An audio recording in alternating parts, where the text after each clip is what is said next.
Load later. Okay, so we have Ben Hoffman here today. Everybody give him a round of applause. Thank you for coming and talking to us today. Before we get to that, I did just want to say I did get in contact with Erin Bursey, Darby's sister, to come and talk to us. She's gonna come April 15th at 5. So we'll see her then. She'll be on Zoom though, because she does live in the cities. But yeah, we can just join her on this lovely Zoom bar that they installed and I finally got to work this week. And yeah, Bella has these LSAT prep packets that we can try to get to later, and I think that's pretty much all I have. So the floor is yours. Cool. Hey, so my name is Ben Hoffman. I'm the Associate Vice President for Enrollment Management here at BSU. But in a prior life, prior to coming to BSU, I was at the University of North Dakota for 21 years. 15 of those years, I was the Director of Admission and the Registrar at the law school. So I'm not an attorney, but I sat on a number of national boards for the National Network of Law School Officers with schools like Harvard and other elite law schools, as well as your North Dakotas and your South Dakotas. And there's a lot of similarities there. And so really, I want to have a conversation to make sure you guys get your questions answered, anything from the law school application process, the law school admission test. I've given 32 bar exams in North Dakota. I'm also a bar administrator, and I still do that. Actually, I just gave it in February here. So I'm familiar with the bar exam, the uniform bar exam, which is in 41 states now. So any questions you guys have, kind of A to Z with law school, from the coursework, I did the academic advising, and also was the pre-law advisor at UND while I was there too. So kind of A to Z of law school stuff. But for starters, are there any burning questions you guys had for me before I kind of hit it? Yeah, you can go. Okay. Well, I mean, the nuts and bolts for an undergrad, you said you just got into a couple law schools? Okay. So you're in the decision-making process. Deposits are coming due, what, May 1st? April 15th for most of them, if I want to do like the first seat deposit, so it's a little stressful. So those that haven't applied to law school yet are looking at doing it down the road. There is 3 basic tenets for law school that you have to worry about. First and foremost, you have to have a bachelor's degree. We could care less in all law school circles what your bachelor's degree is in. We really don't care. I have seen basically every single degree over the years be successful law students. What we're looking for is how well written you are, how well you can articulate yourself in writing through the application process. But the other big thing that often falls through the cracks is that it's not a 4.0 thing. We don't care about your GPA near as much as you think we do. The average law student in the United States is a 3.5 GPA. So in the top 20 law schools, the average GPA is 3.85. So not even 4.0s at Harvard. 3.85 is the average at your top law schools in the country. What we're looking at is what you do while you're in college. We would much rather see that 3.5, 3.6 GPA and see that you didn't sit on your butt for 4 years and only do academics and focus on your academics. Get involved in pre-law clubs, student organizations, intramural sports, student government. Get out there and do something, volunteer in your community. It doesn't have to be school related, but we want you to be able to articulate a co-curricular resume to us, telling us what you've done and why that's going to benefit you in law school. So you do want to have a good GPA. You do want to take a lot of time putting your application together. We'll talk character and fitness in a little bit because that is a huge piece of law school in general, from the application process all the way through graduation. The other thing outside of your GPA and your major is going to be recommendation letters. If you haven't started making friends with your professors and you're going into your junior or senior year, you got to get cracking on it. You need to get good recommenders. And one thing to keep in mind, this is often overlooked, we want recommenders that know you as a student, but also can relate your skill set to law school. Why are you going to be a good law student? Not why were you a good student in undergrad? So being able to ask the right faculty, hey, I need you to write a law school letter saying what skills are going to translate well to law school, being well written, presentation, oral skills, things of that nature. Having good solid rec letter rather than you're a really nice person and you're participating in class. I've read a million of those, and they don't have a whole lot of impact on the admission process or the committee. Concrete things that you've done that show that you're going to be a successful student moving on into a professional school. The standard is 2 recommendation letters. There's some schools that will take unlimited recommendation letters. There is a limit when you get really sick of reading them. So 2 good recommendation letters are going to supersede 5 mediocre recommendation letters. So find 2 people that you really think can be good recommenders, and they don't have to be faculty. If you know an attorney, they can make really good recommenders also. One should definitely be academic related. The other, as long as it's related to your strengths and why that's going to translate to being a good law student, is important. The other piece of the application is going to be your personal statement. This is your why. This is your opportunity to sell yourself to the admissions committees. Why do you want to do law school? What makes you passionate about studying the law? Why are you going to be successful? And why is their law school a good fit for you? You can write one really good personal statement and tailor it to the 5, 6, 7, 8 schools that you choose to apply to. Personal statement can't be too long. The longest one I ever read was 16 pages. Don't do that to us. That's mind numbing. And I've read a paragraph. That's really not enough. Usually 1 to 3 pages, well written. Give it to your faculty, give it to your mom and dad, give it to your roommate.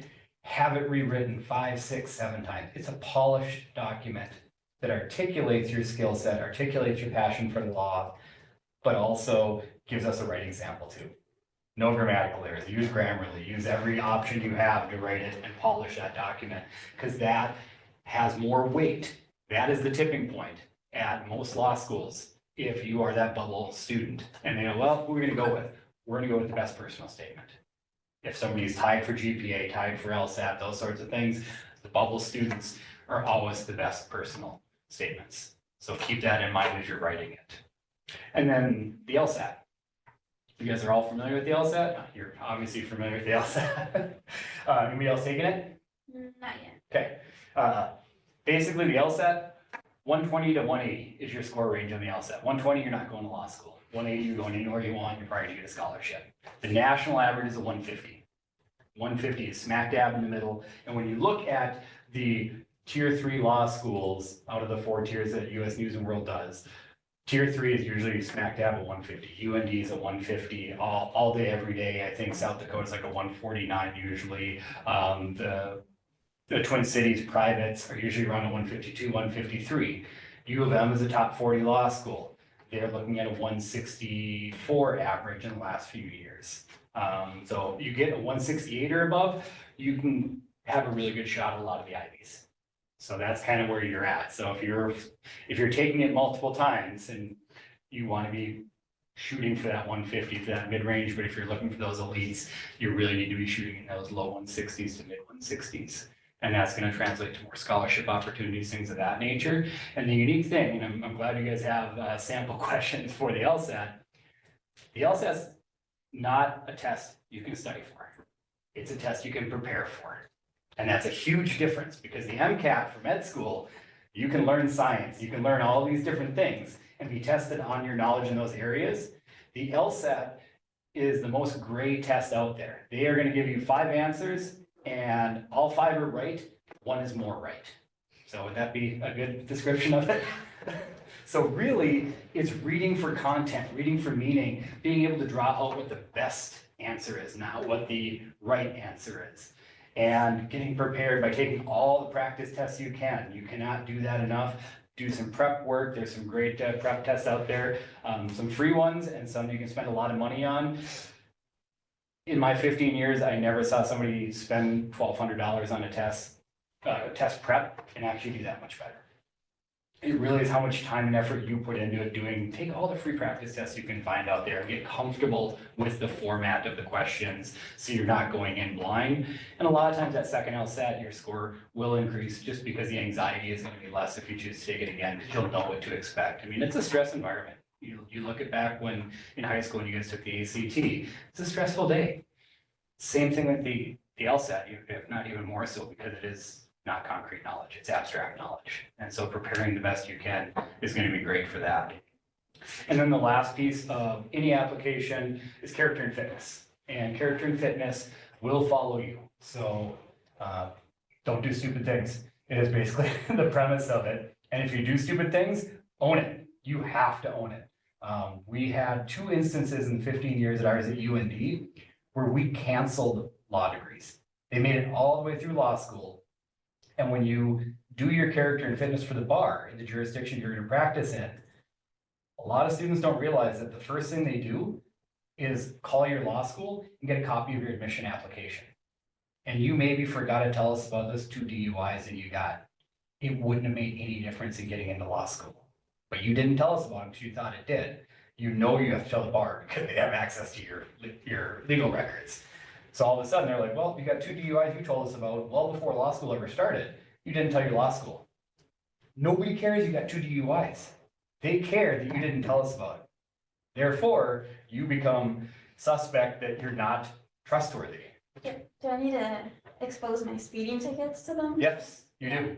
And when you're in law school, you go tell your dean of students usually, if you get a speeding ticket or you get a DUI or you get arrested for doing something stupid. First call is to a lawyer, second call is to your law school.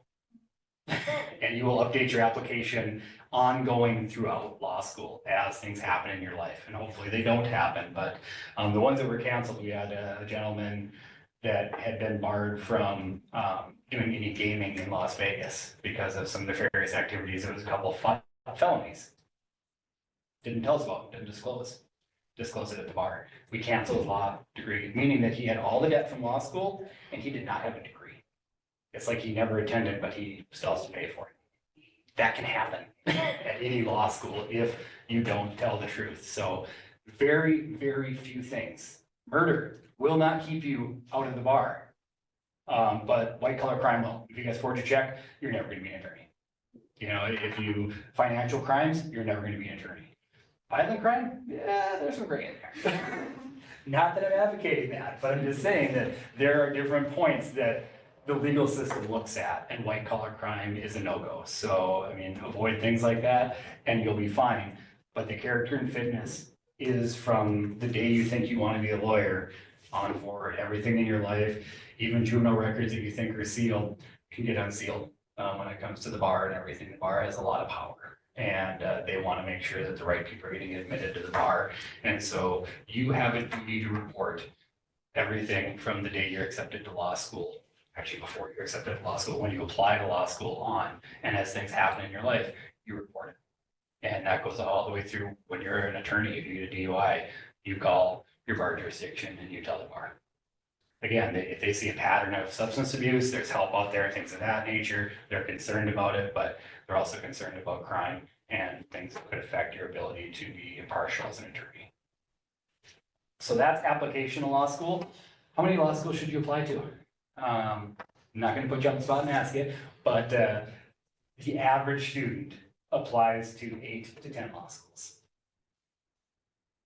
And this is how you do it. In my mind, in my experience, you should be looking at your law schools, the ones that you're interested in, and you should have 3 categories. You should have your backup law schools that I know I can get into if I can't get into my other ones, or I'll be happy here. It's in my geographic area, it's in my hometown, things of that nature. You should have your goal law schools, which are the law schools you'd be very happy going to, and you should have your aspirational law schools. And I always say throw at least one aspirational law school application, and that's, well, I don't quite have the GPA, I don't quite have the LSAT scores, but man, if I put together the perfect package, I'd love to go to that law school. Apply to at least one of those, because you'd be surprised sometimes. And so that way you have offers like you have from multiple law schools, and you have decisions to make when it comes to scholarships, when it comes to the cost of the law school, when it comes to geographic area, when it comes to the specialties within that law school. And we'll talk a little bit about some of those areas that you might be interested in. And cost is always a big factor. I mean, what's the range? What would be your guess of the least expensive law school in the country to the most expensive? UND to like Harvard? Close, and actually Harvard's not even in the top 20 Really? for expensive. Columbia is the Oh, most expensive law school right now. It's $75,000 a year for tuition. I thought it'd be more than that, actually. No, that's the most expensive, and University of District Columbia is the least expensive. they're right around $8,000 a year. Ooh, so that is a big difference. It's a significant difference, and there's everything in between. I think UND is probably right around that $15,000-16,000 a year. I mean, it was about 12 when I was there, about 5 years ago. So I'm assuming it goes up. South Dakota, Montana, and North Dakota are in the top 10 for the least expensive law schools in the country. Brigham Young University is there, DC, and a few others. So, but the average, I mean, you look at the privates, you're right around 30 grand a year. That's pretty typical for most middle of the road law schools at $30,000 to $40,000 a year, minus any scholarships you get. And they're gonna loan you as much money as you need to go to law school. You guys are a good credit risk if you get into law school. They're gonna throw money at you left and right. You'll be able to borrow everything you need. You gotta pay it back though. So keep that in mind as you're looking at law schools. I was also gonna ask, like you said, GPA doesn't matter as much like for applications, but do you think like scholarship wise it would? Or are there any other factors that would be like way heavier than that? LSAT score is probably the biggest determining factor in a lot of scholarships. GPA is secondary. And the reason that GPA is secondary is there is such a dichotomy of GPAs across the country. I mean, there are some schools where 50% of the graduates are graduating with a 3.0 or higher. There's great inflation schools, and we are well aware that GPA is an indicator, but it's not the be all end all, depending on where you go to school. Plus, we're seeing more and more colleges and universities go to non-grade. So we're seeing that it's pass fail, that you're gonna get your degree and you either are satisfactory or you're not. And so that's impacting how we do business a little bit in law admission there too. But GPA, also your level of involvement. There's going to be scholarships that are for students looking at a particular type of law. There at UND, for example, we have an American Indian Scholars Program that benefits American Indian students. There's going to be the Women's Legal Caucus. There's a lot more scholarships during your second and third year than there is your first year. So keep that in mind. It's just like undergrad, you guys are going to keep on applying for scholarships every single year based on your interests, based on groups and organizations, student bar association, things of that nature that you get involved in. So there are dollars available for those things.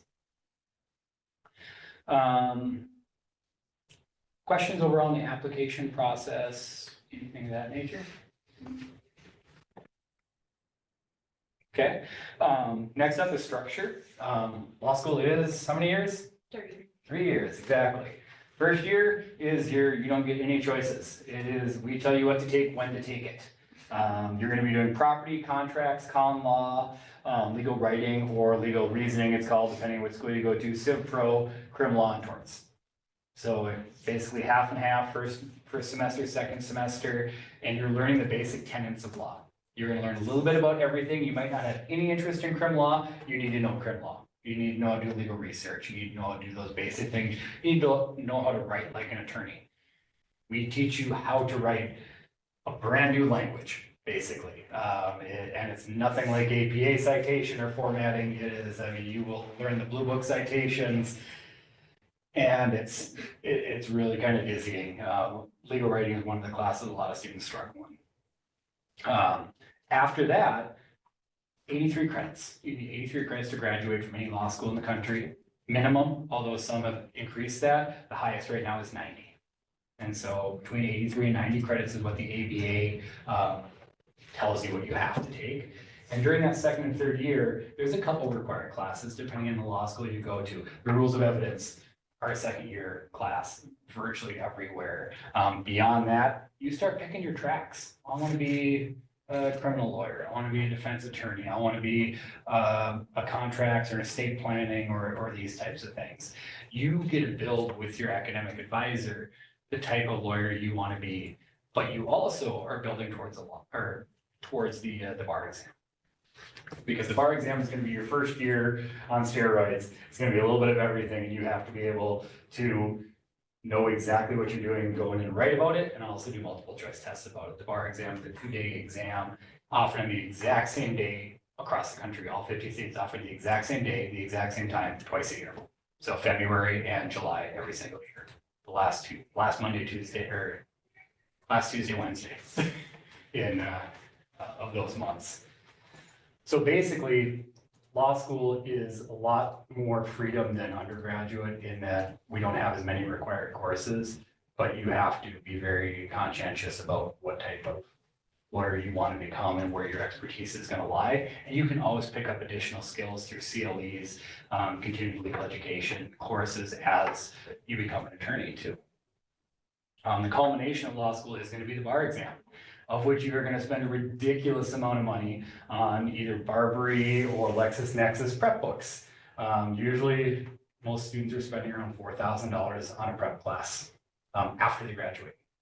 And you'll graduate in May, and you will spend until the end of July, right before you take the bar, doing Barbary with your classmates or online or however you want to do it.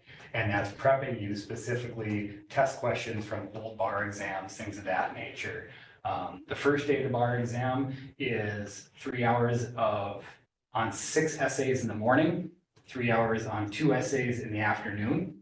So you have 6 hours of writing where you're given a paper test book and it has the questions written in it, and almost everybody's computerized now. And you just type on your laptop for 3 hours nonstop. You have to monitor yourself for those 6 questions in the morning, your 2 in the afternoon, and you're done for the day. And you come back the next day and you do 200 multiple choice questions over 6 hours. It is a really stressful time for students. North Dakota's a small. I bet it's even more fun to just sit there and watch for. Yeah, I've done a lot of that, and I'm the computer tech for North Dakota, so if somebody's computer melts down, I have to try to fix it mid-exam, and that's what my job is for the most part.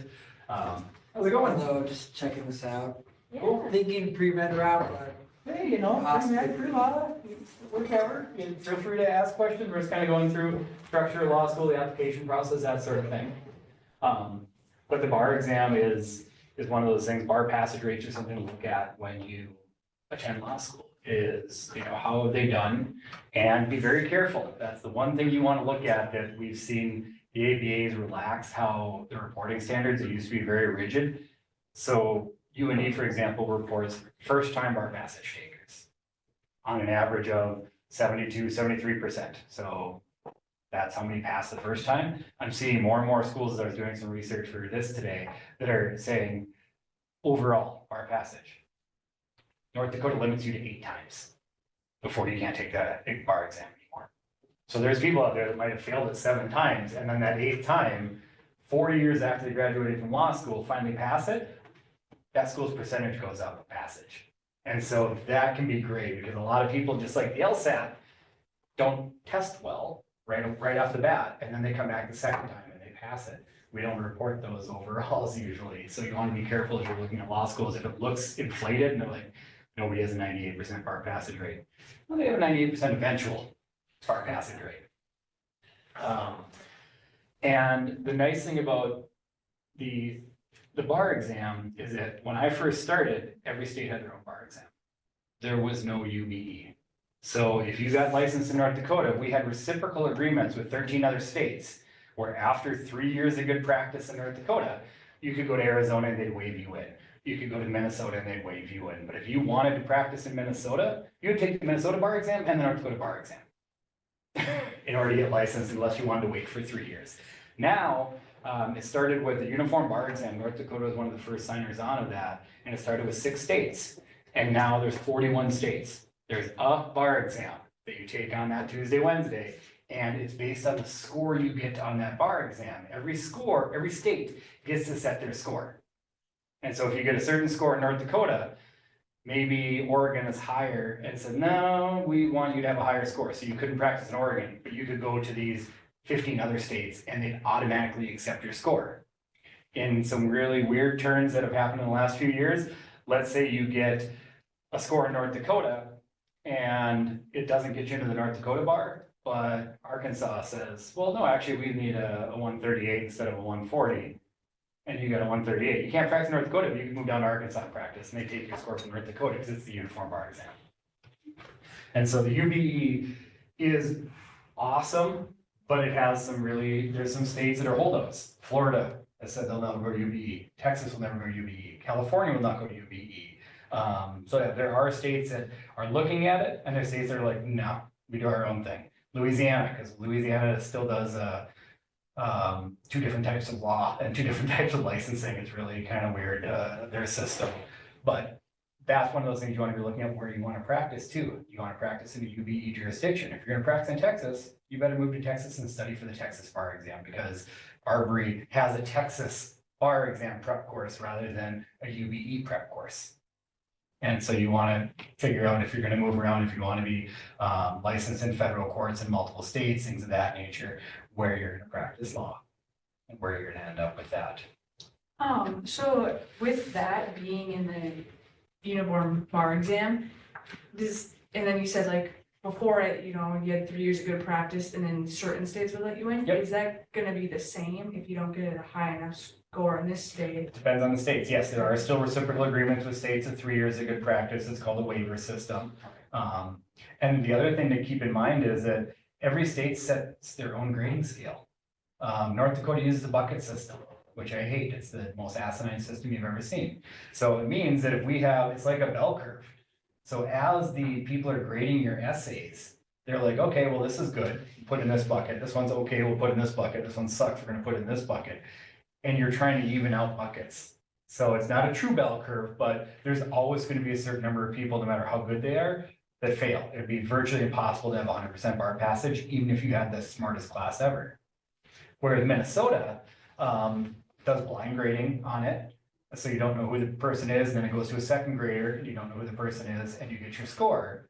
And if you think that they did it wrong, you can ask to be regraded again, and they'll send it to another person. Can't do that in North Dakota. And they're both UBE states. So we've seen more and more North Dakota students sign up for the UBE in Minnesota, because if you miss one point to get licensed, you're probably gonna ask for a regrade, and you might get that point and get it. In North Dakota, your grade's your grade, and too bad, take it again in 6 months. So again, as you're shopping bar sites, things of that nature. And then there are a few really weird states that have day 3. So they're UBE states, but then they're like, but we've got some really weird laws in our state. We want you to know those if you're gonna practice here. So you'd have to go there, and you can just do a day 3 in those areas, or you can go to that state and do the UBE and then stay for that Thursday and do the state specific. So yeah, there's a lot of differences out there in the states and the reciprocity of how that operates. So questions you guys have about law school, the structure, anything? How many people have you seen cry during the bar exam? Oh, more than I can count. Really? It's a lot of stress, and some people handle the stress through jokes, and other people, I've seen people get up and walk out in the middle of the bar exam and just be like, yeah, no, I can't do this. And I've seen people cry. I saw a poor guy spill an entire cup of water on his laptop by accident and short out his laptop. Yeah, I saw somebody drop their laptop in the parking lot, and they got there early. And I was just walking in, they were there really early. But they actually had their significant other go to Best Buy, buy a laptop that I had to get set up and get the program on. It's a specific program to take the exam. And so they're on a brand new computer they weren't familiar with. I mean, there are so many little things that can set somebody off on bar exam day. It's, yeah. So, and you gotta think, in North Dakota, I knew 90% of the students taking it because they'd been in law school at UND. And I worked at UND, and so I knew them all. Even after I left UND for a few years, there were still people I had recruited that had gone through the 3 years. Now I don't know anybody. But you think jurisdictions like Minnesota, like New York has 5 or 6 locations with 200 to 250 people in each location taking it. I mean, the biggest bar exam I ever gave was 92 people. So all in one room. I mean, that's the difference between big states and small states. And I mean, so yeah, there's rules. I mean, you show up for the bar exam. We used to do a mock bar at UND, and I would run it because I did the bar exam. And you have turn your pockets inside out. I mean, you get a bag to put a couple things in. You can't come in with an iWatch or an Apple Watch, your phone, earbuds. I mean, if you have a cordless mouse, we will take it away from you because we don't know if it's a Bluetooth device. I mean, it is strict. I mean, very, very rigid. Unless you finish way early and you finish and there's time left, you have to sit there You can't get up and leave. I mean, there is very, very strict rules for bar nationwide. What's the smallest number of people that you administer the bar to? North Dakota needs 10 signed up. February bar is always smaller than the July bar because the July bar, everybody graduates in May. Very, very few law schools have December grads. They don't have multiple classes that join. Everybody starts law school in the fall, basically. And so February is either people that are non-UBE that aren't practicing somewhere that want to come to North Dakota, or there are people that fail bar exam in July, and that's their next opportunity to take it. So, I mean, overall, the best advice that I can give anybody that wants to go to law school is just the application process is not as daunting as you think. Harvard's looking at the exact same stuff that UND is looking at. We're all looking at the same things. We're just looking at it through a little bit different lens. Avoid the kitschy stuff. We talk. I mean, when I was in law admissions, I knew the other admission directors at law school. It's a very, very small group. I mean, we're talking less than 200 law schools in the United States. We know each other. We get together a couple times a year at conferences and stuff. And one of the funniest things was somebody had posted on one of our listservs, the admission fee law listservs where we share stories about you guys. And somebody had applied to law school and they'd sent a box that their application was in with a shoe in it. And their personal statement started out, now that I have a foot in the door, I'm excited to be part of your law school. Which is cool, I guess, to a certain extent. It kind of sets them apart, except within 15 minutes, somebody piped in on the listserv and said, yeah, we got the other shoe. So they've gone out and bought a pair of shoes, and we're sending shoes out to all the law schools they're applying to with the same thing. So, I mean, you're gonna be original, you gotta be original to each school because we are gonna talk about you guys. And word is gonna get around, doing the Legally Blonde, don't send a video of yourself. Seems like it'd be fun, but yeah, you wanna be careful with that kind of stuff. And then lastly, clean up your social media. Please, we look at your social media. We will Google search you guys. We will dig into everything we can dig into to make sure. And there's some schools that actually hire firms to do background investigations on you. North Dakota has never gotten to that level, but other schools do. They will data mine your background and find a picture of you drinking when you were 18 years old from a party that somebody posted on Instagram and tagged you in. They will find it, clean it up. Spend a lot of time cleaning it up, start shutting it down now, start making stuff private. That stuff can haunt you and it will, in some cases, keep you out of law school. So they care about that. They care about image. They care about what you're portraying from a professionalism standpoint. Professionalism starts now. Have your fun. I'm glad I was raised in the 80s and there's no documentation of it. Everything you guys do is documented nowadays, it seems like. And we start looking at it. We really do. And that's throughout law school too. Number of people that have been called into the dean's office because of inappropriate posts on Facebook or other places. It gets around really fast, and law school is a competitive environment. Your fellow students will rat you up. There's always going to be some that are looking to get a leg up and get ahead of somebody. You'll have some really good friends in law school. You'll also not friends in law school too. So be careful. It's common sense, and you guys hear it all the time probably, but it's a real thing. We've seen people have negative impacts on their application because of their social media. With deleting and stuff, can they see past things that had been posted and then deleted? I don't know how deep some schools are willing to go with that. I would never do that. I mean, one of the first things I would do is I would Google your name when I get an application and just see what pops up. And a lot of times it's gonna be an Instagram, it's gonna be a Facebook, it's gonna be something. I'll click on it. I mean, if you click on my Facebook, you're gonna see a picture of my grandkids, and that's as far as you're gonna get.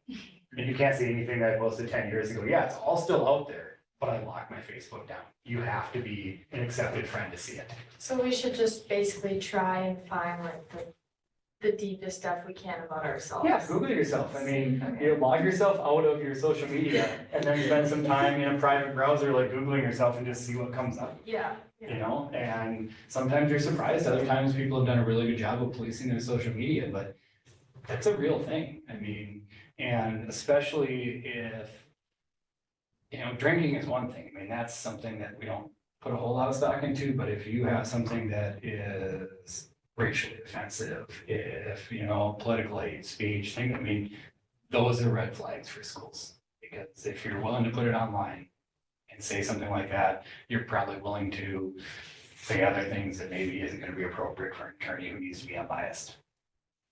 So keep that in mind. And that goes for medical school too. So, yeah, clean up your social media. That's the nuts and bolts of it, so. As far as like internships go, do a lot of students have internships, like, and then what kind and then when? Depends on what you want to do. What I would recommend, let's say you want to be either a defense attorney or a prosecutor. I would spend one summer in the defense attorney's office doing an internship, and I'd spend a summer in a prosecutor's office to see how the other half lives. Okay. So, and a lot of people say, no, I want to spend 2 summers in a defense and learn everything I can. You want to know how the competition thinks. And a lot of times prosecutors flip into criminal defense attorneys and vice versa too. And so those are available. Some are going to be paid, some are going to be for credit. The most coveted ones are going to be judicial internships, and those are going to be very, very competitive. And we have Supreme Court clerkships where you can get on and spend the summer at the Supreme Court, the federal courts, district courts. They'll all take on students from the law schools, usually within their states, which is some of the advantages of looking at small law schools, North Dakota, South Dakota, Montana, Wyoming. We all have a single law school. So 4 out of the 5 Supreme Court justices in North Dakota are our graduates. Yeah, students from Oklahoma might apply to be a clerk in North Dakota. They virtually always take just North Dakota people. And so it's we have the judiciary in North Dakota that likes us because we're the only game in town. So they take our students. And so we have a lot higher placement of really top level federal judgeships and things of that nature because we're the only game in town. Whereas like Minneapolis, you've got the U of M, you've got William Mitchell or Hamlin Mitchell, you've got St. Thomas. They're all competing. Your Supreme Court's the same size as ours in North Dakota. Now you've got 3 law schools competing for it. So those are the types of things too, if you have goals of doing judicial clerkships, things of that nature, sometimes the smaller schools have a better advantage for that and they're less competitive from that respect. And you can make some decent money. You can also do law clinics. We have a free law clinic at UND. Almost every school has a law clinic of some sort, either doing family law, criminal law, tax law, things of that nature. Yeah, you just research your school, see the types of opportunities they have for you. And also read the student blogs too, for various law schools. There's some really unique faculty out there, and faculty, as you know, can do kind of what they want in their classes. We had a gift and estate planning, and he's retired and he passed away now, but his name was Al Pearson. And he taught gift and estate tax, and his final exam was 250 true false questions. It was brutal. And people were like, well, how do you assess somebody based on it? He's like, no, they need to know if it's right or wrong. So it's black and white. That's what it is. And it's, yes, everybody's a little different. So read about the faculty, read about the lean. The other thing, and we haven't even talked about that, and I won't spend too much time on it, but if you feel really strongly one way politically, check out the lean of your law school, because most law schools have a lean, either left or right. You know, they're going to be a super conservative law school, a very liberal law school, and there's a fair number of law schools that are like a little bit left, a little bit right, middle of the road law schools. Again, you don't want to show up somewhere and be like, no, these aren't my people. These aren't my beliefs. You know, this isn't where I belong. Even though it's a great law school, you have to fit in at that law school and get along with the students. And if you don't share any of their ideology or beliefs, you probably aren't going to be overly comfortable there. And so those are the types of things, the intangibles that I think often go, you know, people get these starry-eyed, oh, I want to go to this law school because it's of the name and or the location. Research that law school. See what it's all about, really. Go visit the law school. I would never say that you should sign up or put a seat deposit down at a law school that you haven't gone to and walked around on campus. Sit in on classes. They let you do that. You can come to South Dakota, North Dakota, any of the Minneapolis law schools. You can go sit in on classes. They'll let you, and they'll probably engage in the conversation and call on you too. All the time. Our common law professor was infamous for that. So, but yeah, it's fun to do, and then you get a feel for the law school too. I mean, do you want a faculty member that is very rigid and just teaches right out of the book, or do you want somebody who's conversational? What type of faculty do you like? You're gonna find different personalities to different law schools. So you can't visit enough law schools, and once you get accepted to them, don't ever put a seat deposit down if you haven't been there. Yeah, plain and simple. Because seat deposit is really expensive. You can seat deposit at a bunch of law schools. Seat deposit is required money you put down to say, yes, I'm gonna come to your law school. And students play the odds all the time, and they'll seat deposit at 3 or 4 law schools while they're still making up their decision. You don't get that money back. And so you're seeing more and more law schools go to bigger and bigger deposits or multiple deposits. So there's some law schools that are $1,000 down in April 15th and another $500 down on June 1st. And if you decide to go to a different law school, you're about $1,500. And so, yeah, you can play the game with it, but be prepared to lose some money if you're gonna do it, so. Other questions you guys have? What's your opinion on the future of like AI? Like how is that gonna affect like future lawyers or law school? Well,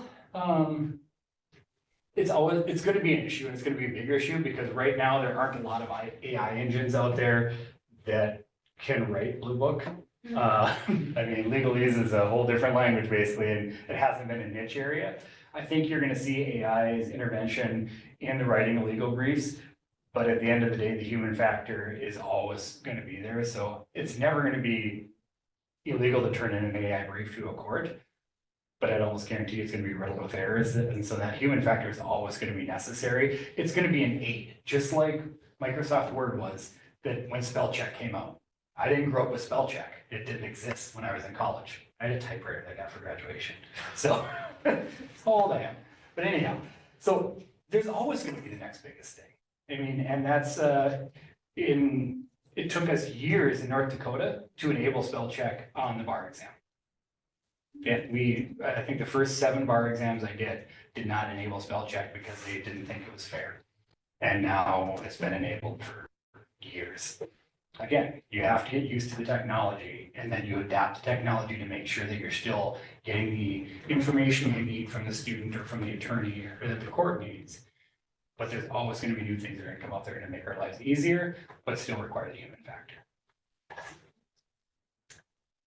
So I did PSCO in high school, so I got a 2-year jump start. Yep. I'm gonna be going to law school at the age of 20. How often, like, am I gonna typically have a group of people that also did that, or am I gonna be surrounded by people in their mid-20s? Average age of a law student is 26 nationally, I believe. You're gonna run into people your age. Biggest thing is that you're gonna find that law students schedule their fun, because you have to. I mean, every class, you're gonna find your class is your group, and it depends on if you're sectioned or not. Because bigger law schools, section, and you're gonna have 2 sections of torts, 2 sections of criminal law. That's gonna be your study group. Those are the people you're gonna bond and make friends with. Like UND didn't section when I was there, I'm not sure if they are now or not. And so all 80 students that we admitted, that was your group, and they would post and they'd be like, we are gonna be at this bar on Wednesday night from 6 to 8. And that's what they do. That was their social time, Wednesday night, 6 to 8 o'clock, because they knew that they didn't have time in the weekends because of studying, paper writing. So they schedule your time, they schedule your free time. And if it depends on what you want to do and how involved you want to be. The downside is if you're not 21 before you go to law school, they're going to go to a bar. He's done everybody. Yeah. So look at your state laws with that too, because in North Dakota, you can't be in a bar if you're under 21. Minnesota, you can. But that's only a short period of time you're in law school. But you're gonna make some of the best friends. And some of my favorite stories are some older law students that were in their 50s that came in. And I remember one came into my office and sat down and they're like, you know, you said this was a big family when you recruited me and everything. And they said, you're right. They said, my phone rings once a week. They had a phone tree. And they're like, I get invited to go out. He's like, I'm in bed by the time these people are going out. And I've never gone out, but he said they've never stopped including me. So it's not an age thing, it's a personality thing. You're gonna find the people you click with in law school just like you did in college. And that's gonna be your group, and that's gonna be your professional group that is gonna branch out and expand across the country, become judges, become federal prosecutors, become, defense attorneys. And I still manage every Facebook group for 11 years of law students. And they still use those Facebook groups to say, hey, I need somebody in Tulsa that does family law. Who do we know? And all of a sudden it just lights up with, oh, you know, so-and-so moved there and has this practice. Now here's their information. They're still connected. And I mean, I started there in 2005. So that's the type of relationships you'll build in law school overall. I have a question. What would you say is the best way to prep for the LSAT? Repetition. Do as many practice tests as you can, as often as you can, in the environment that you can. Put yourself, what I told students, when you're finally getting through, like, do all the different sections of the LSAT until you're comfortable with the format of the questions. But then put yourself in test day format. You can download entire LSATs, old LSATs. It starts, find out what time it starts in the morning when you're gonna be taking it and stuff. A couple weeks before, make your coffee, eat your breakfast, go to the library, set your timer, take an LSAT. Put yourself in the environment. If you know where you're gonna take it, go to that room. We used to open up the classroom over at Whitmer Hall at UND where the LSAT was offered and would tell people it's open 2 weeks before. So this is the room it's gonna be in, find out where the bathrooms are. When you walk into an environment that feels familiar, you're gonna be much more comfortable. And then take the LSAT. But I mean, it's prep. It's repetition, prep, comfortability with the test. But then actually sitting down, taking the entire test, you'll know what that test environment is. You know what the stressors are. You don't have to worry about finding a bathroom, you know, things of that nature. So where do you take the LSAT? I took mine actually online. I took mine in the library. Okay. My first LSAT was scheduled in August, and then I had a bunch of issues, so I sat in the room in silence for 4 hours for nothing. And then I was at the county attorney's office. And that's something that I cannot talk to because when I left the law school, you could not take it online. It wasn't available yet. And dude, I left right before COVID. So I have no idea how the online stuff works or anything. So you can definitely share out with your group on that. But I'm used to the ACT, SAT. You go to a room, you check in, you sit down, and you take an exam. Another thing with the prep stuff, I applied for a fee waiver through LSAC to get every single one of the prep tests. And like, they ask for your parents' information. My parents, we could say were roughly middle class. And I appealed it a bunch of times and I finally got the fee waiver. So, yeah, do it. Yeah, 100%. But yeah, I mean, I don't think you can prep enough for it. And again, you cannot study for the LSAT. You can prepare for the LSAT. Just keep that in mind because if you get frustrated when the first few times you're looking at your prep questions and you're like, look, this is wrong, figure out why it's wrong. Spend a little bit of time researching that answer and figuring out why it's wrong. Not that you got it wrong, but why did you get it wrong and why was this answer better? And once you understand why that answer is better, it opens up that gateway for the next question, the next question. So. When did you start studying for the, or I mean, prep for the, how's that? I think it was, I really started last like December, I want to say, because that's when I started, or like January, because that's when I started connecting with Pat here. Oh, okay. And so I prepped for like 6 months. I mean, I looked into it when I started my college here, and I like kind of did a few things here and there, but then I talked to Pat, and he really helped me understand. And you need to think about it as marathon training. Yeah. You know, you're not training for a short race, you're training for a marathon, and 6 months is the standard. Okay. And when you do that, set aside time, because you're gonna say, yeah, I'm gonna study for it. No, I'm gonna study for it on Tuesdays and Thursdays that first month. From this time to this time, and then I'm gonna hit it until I go through all these sections. And then the next month, I'm gonna hit an hour, 3 days a week. Schedule your time. Otherwise, you won't do it because you guys are college students. You're busy. You're in student organizations. Life comes up. If you don't schedule it and stick to that schedule, just like marathon training, you have to get in your repetitions. You got to get in your distances. You build up to the LSAT to a point where you're comfortable with it. And Khan Academy was really good for that because I was able to schedule my dates ahead up until I took my LSAT on when I wanted to take my practice tests. And then it would not shut up. It was very good. Yeah, that's awesome. I have one last question. Yep.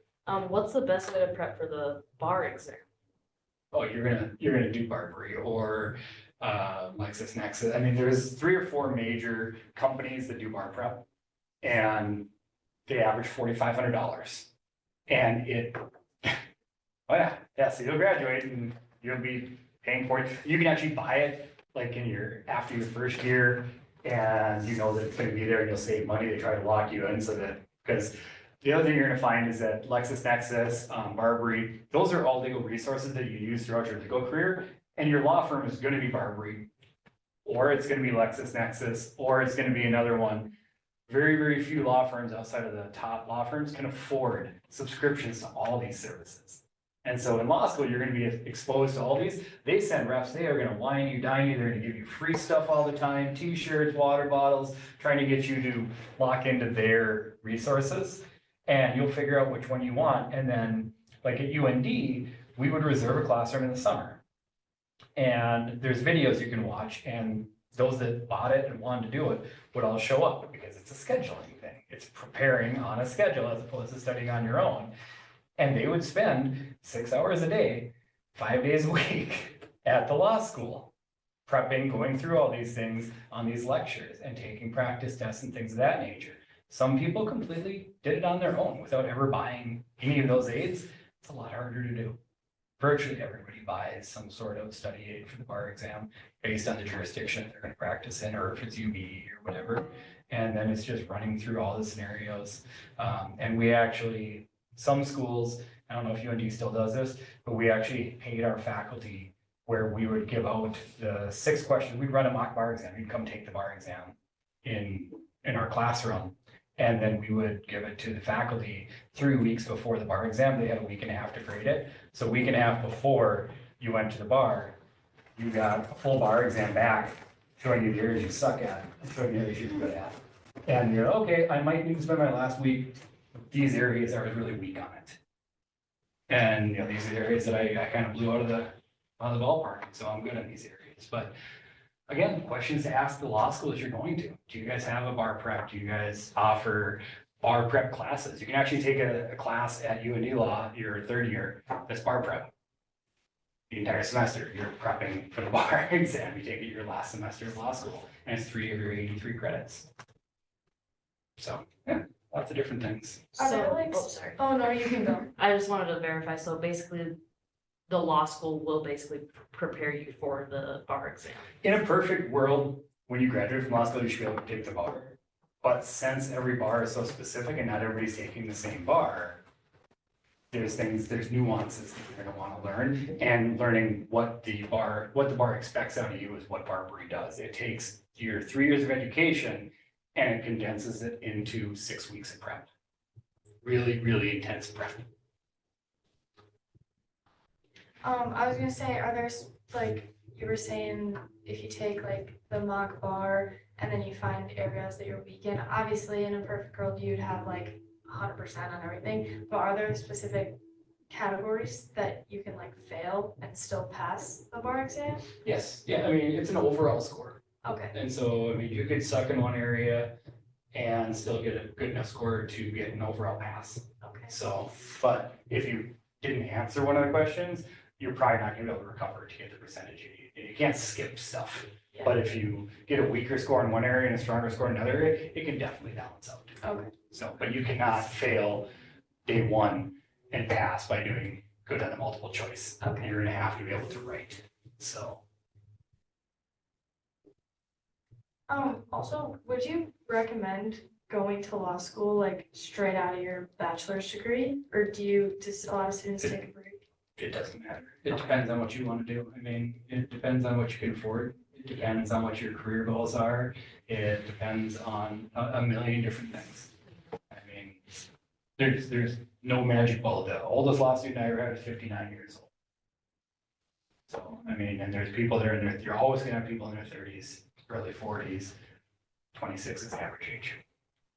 So, youngest I ever saw was 19. So. Yeah, he was crazy. Yeah, was he like really good at? No, he was a hot mess. Oh, no. It was an absolute hot mess. I have no idea how we got in. Because the faculty and like, as the admission director, I didn't make all the decisions. We had a faculty committee reading him too. I don't know what they saw in him. He was a really, really fun kid, but he was a hot mess. So. Yeah, I'm glad I'm not a teenager going. Yeah. Kind of adulted up here. Yeah. My 20th Yeah, birthday. and it's all a mindset. I mean, I've seen some of the youngest law students, be some of the best law students, and I've seen some of the oldest be some of the worst that have just a ton of life experience. And I mean, we had one gentleman that came through, 2 PhDs, 3 master's degrees, and an MD. And he was in his 50s and he just liked learning. So he retired from being a doctor and he went to law school. It's just crazy. Good for him. Yeah. And then we have people that came to law school with never, ever intending to practice law. They wanted a JD because they needed something to move up in corporate America. And a JD sets you apart more than an MBA or something because you can do business law, things of that nature. You never have to take a bar exam. But when you see JD on a job application as opposed to an MBA, there are way, way less JDs and it's an extra year of school. Oh. So yeah, you're gonna find, there's gonna be people in your class that have never taken the bar exam. They have no intention to. They don't need it. Okay, I'm gonna be annoying and ask one last question. No, you're good, you're good. This is awesome. So I know over the summer, I have a lot of the colleges I applied for, they say like, oh, we have all these resources to get you set for like a summer type of internship or like clerk job and stuff like that. Is that something I should be concerned about going into law school, is not being able to get a summer job? Do absolutely nothing except enjoy your summer before you go to law school. Don't do any prep work, don't do any reading, don't do anything unless they have a required reading. Very, very few law schools will send you out a book that they want you to read kind of to get you into a law school mindset. Law school is a grind. It's a 3-year grind. And after your first year of law school, you will be doing a clerkship, an internship, maybe taking summer classes, maybe going to a study abroad program and studying in a foreign country if you're looking at international law, things of that nature. You're gonna be busy.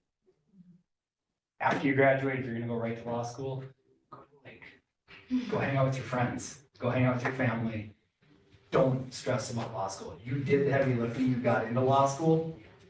They're gonna start in August when you get there, you're good to go. Okay. 100%. Sweet.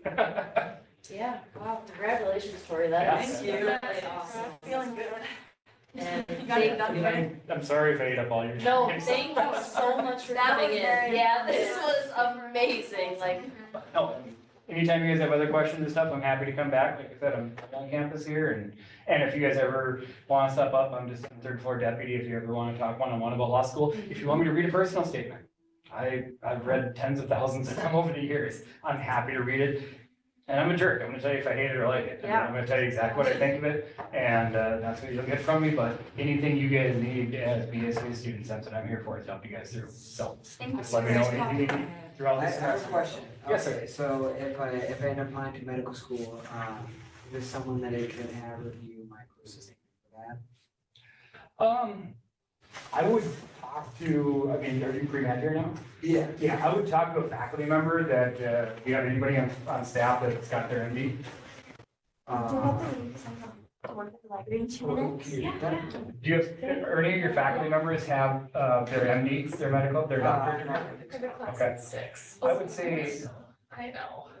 probably your pre-med advisor, it would be the best person. And again, med school, and I don't want to go off on a tangent here. My sister went to med school and I worked really closely with the admissions for the med school for a number of years too. Med school is a whole different animal. I mean, JD is much more abstract in their prep. Yours just black and white. Yeah. Best foot forward. Are you smart? Is your GPA? What's your MCAT score? There's usually a board that you go in front of as part of the interview process. Law school's got away with that. I think there's 2 or 3 law schools in the country that have boards now where you have to go interview. Med school still have that shit. So really from a med school standpoint, picking out your med school, seeing what's realistic, cost-wise, things of that nature. And then if they have specialty areas that you're interested in, shop your med schools first, and then actually go talk to their admission director, and they will be very, very honest with what they're looking for. I would read personal statements all the time of our applicants and give them my feedback. because I was kind of the conduit with the faculty and I felt like I could do that to help them out. And, but yeah, you wanna find out what that school is looking for, because a lot of times med school is gonna be more topical than it is a personal statement of this is why I wanna do this, Yeah. so. Would you say it's normal for law school students to take out loans for their living expenses? 'Cause I keep seeing things, okay, perfect. Well, you're not allowed, I mean, the ABA restricts you from the number of hours you're allowed to work when you're a Yeah. full-time law student, and so you can work 20 hours, you're not gonna want to. You're not, and if you do, get the most mind-numbing job that you possibly can, that is just repetitive motion, I mean, be a bartender or something, where you just have to mix drinks, you know, I mean, those types of things that isn't taxing. The people that try to do legal jobs while they were in law school during the school year, all of a sudden they get deep into a case, into research, and they go down a rabbit hole. And then they're like, oh shit, I have a contracts exam, or whatever it might be. And so really, get a job as a server somewhere. You can make good money, make good tips, you know, work at a nursing home as a CNA or something like that, if you have to work. But we are gonna recommend you not work your first year, and then figure out what your capacity is during your second and third year. Because the adage is, if you make it through the first year of law school, you're gonna graduate from law school. You know, and that's one of the things we didn't even get into, is grading in law school. Most law schools do grade distributions. I mean, as the registrar, every semester when grades would come in, the contracts person would call me and say, our torts grades in yet? I'd be like, yeah. Well, how many A's did he give? You know, 5. Okay, well, I can't give more than 5 A's then. And so the faculty utilize grade distributions to make sure that it's equal, that, you know, there's only gonna be 10% of the class is gonna get A's. And that doesn't mean the 10% have to fail, but it means they're only gonna give out so many A's. And that's very, very common in law schools, is using grade distributions and everything. And the first year is the harshest grading. That's the other thing, talk about tiers outside of the bar exam. Tiers during the first year of law school is the perfect undergrad students that have 4.0s and have never gotten a bad grade in their lives, end up with like a B, and they're just like, what is going on? I'm like, yeah, they only gave out 4 A's in that entire class out of 80 people. And they're like, but I've never gotten to that. Guess what? It's a whole different ballgame. You know, the grading scale in law school is a different animal. I mean, UND uses a plus minus scale, so you can get everything from a D plus or D minus, actually, still passing grade. You can graduate with a D minus in contracts. Probably not gonna get a contracts job anytime soon. But, I mean, it goes into your overall GPA. I think in 15 years, I saw 7 people, maybe 8, graduate with a 4.0 in law school. It didn't happen. So, very, very, very rare. So again, they're just keep everything realistic, and you don't put too much pressure on yourself when you don't get straight A's. There's a reason, they're trying to knock you down a peg or two, and they'll find a reason to give you an A minus to ruin your 4.0. Sounds like a jerk thing, but it kind of can be. I mean, but it's just be prepared for that. Okay. Yeah. And don't work your first year unless you have to. Take out loans. That's the year you take out the most loans, do that, but Yeah, find your footing. You need to start off well in law school. Yeah. And if you do, you'll be fine. sweet. I've always just been so used to working, and I'm, you know, everyone told me, like, my dad's like, don't work your first year of bachelor's, and then I know everyone says it's so different for law school, you know? And then I'm always like, I'm so bored of that. I would buy into that, except I have seen students fail miserably in law school that Yeah. have the exact same adage. I mean, law school is the amount of time you're gonna spend in law school. It is actually what they say that undergrad's supposed to be. You know, 3 hours for every credit, you know. Yeah, no. Crap, nobody does that. Nobody does that in undergraduate. You do it in law school. Yeah. You will spend That 40 helps. plus hours a week studying outside your classes, and you're in class for 15 hours a week. Yep. It's 55 hours a week at a minimum that you will spend doing law-related work during your first year. Second and third year, you're gonna find a lot different atmosphere with that. The faculty are gonna be nicer to you. They become your friends as opposed to your nemesis. The first year is really getting you into that lawyer mindset. Yeah. And it can be pretty harsh. But after that, they're like, hey, you made it past your first year. Now let's start talking about your career aspirations and the classes you want to take and how we can make this work for you. But that first year, Okay, and be prepared for that. sweet. Cool. Wow. Thank you so much. Hey, no, It this is- was fun. I love talking law school. I'm really passionate about, I think legal education is awesome. And one thing I didn't get to say when everybody was here is that the one thing everybody needs to keep in mind with law schools, when you're looking at picking out your law schools, is that the same accrediting body, the American Bar Association, that goes to Harvard every 7 years and says that they're a good law school, is the same one that goes to Case Western, goes to UND. There are not any tiers of law school in the ABA, none. They're all held to the exact same candle, the exact same educational criteria, the faculty criteria. The rankings are done by a paid company that has nothing to do with the law schools, and there's actually, if you Google it, you can find it. It's a memo signed by, I believe it's 90% of the deans at the time, saying that a student should go where they want to for law school because the education is going to be the same in every law school. And that's not saying if you get into Harvard, you shouldn't go to Harvard, because the name is going to open doors for you Yeah. that Case Western or North Dakota or South Dakota can't, but your education is not going to be any different. Yeah. That's the thing. They're taking the exact same classes we talked about at Harvard that you are at Case. Okay. And so that's what you need to keep in mind, is that you are on the same playing field as every other attorney in the country, as long as you go to an ABA accredited law school. The only place you find non-ABA accredited law schools is typically California, because they don't require law school to take the bar.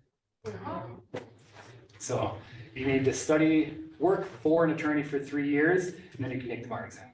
That's why Kim K is a attorney. She didn't, I don't think she did the bar exam. I think Okay. she's doing But- that route. There's no reciprocal agreements with any state in California. So no matter, you can be an attorney in California for 40 years, you're gonna have to take the bar exam when you go to another state to practice. That's so weird. That's because you don't have to go to law school. And the other states say you have to have a law degree. So. Thank Cool. you. Yeah, if you guys need anything, like I So said, glad third, fourth, that I deputy, I'm happy to come recorded back anytime you need me. And if you need anything, stop up. Yeah, thank you. See you guys later. this. Thank you. You said you did PSU. Yes. Are you still in PSU? I did it already. Okay. I graduated